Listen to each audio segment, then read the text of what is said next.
Dozens taken into custody at Columbia University after protesters storm a library on campus. Good evening to you. I'm Christine Johnson.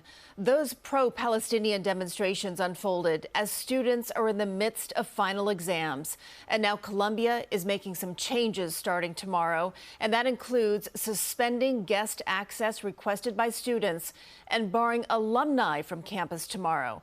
IDs will also be required to access the Morningside campus. Allie Bauman was the first reporter on scene when those protests began today, and she has the latest now from Morningside Heights. At least 76 protesters were taken out of this campus library in handcuffs. Columbia University's acting president said she asked the NYPD to enter out of absolute necessity after the protesters were repeatedly warned to disperse. Free Palestine! Cell phone video shows protesters storming Columbia University's Butler Library Wednesday afternoon. Many of their faces covered, they vandalized property and took over a room in the building. We saw that they were preparing for something. They came from different sides of the campus, so it looked like they had definitely planned it before and orchestrated it before. Stormed through the entrance, kind of shoving some public safety officers, and ran upstairs into what's like the main reading room. The university president said campus safety officers quickly responded, and at least 2 were injured when more people tried to force their way in.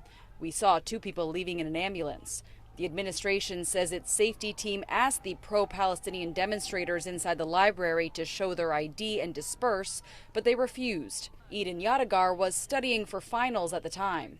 Public safety made an announcement that everyone in that room would be arrested if they didn't leave, so I obviously left. The protesters stayed. As a standoff ensued inside, demonstrations grew at the outskirts of campus. Protesters clashing with a growing police presence, pushing barricades and shutting down the block.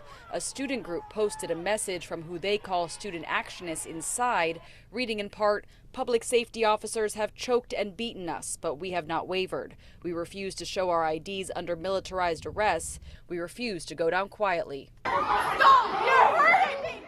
3 hours after the occupation began, Columbia's president asked the NYPD to enter the campus library, and soon officers led the masked protesters out in handcuffs, 2 by 2.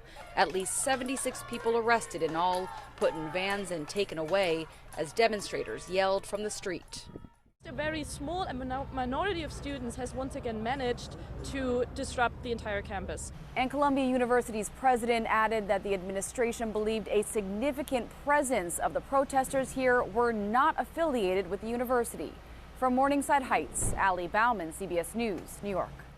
Today's protest does come after the Trump administration recently cut millions in federal funding from Columbia, claiming it had failed to protect Jewish students from harassment.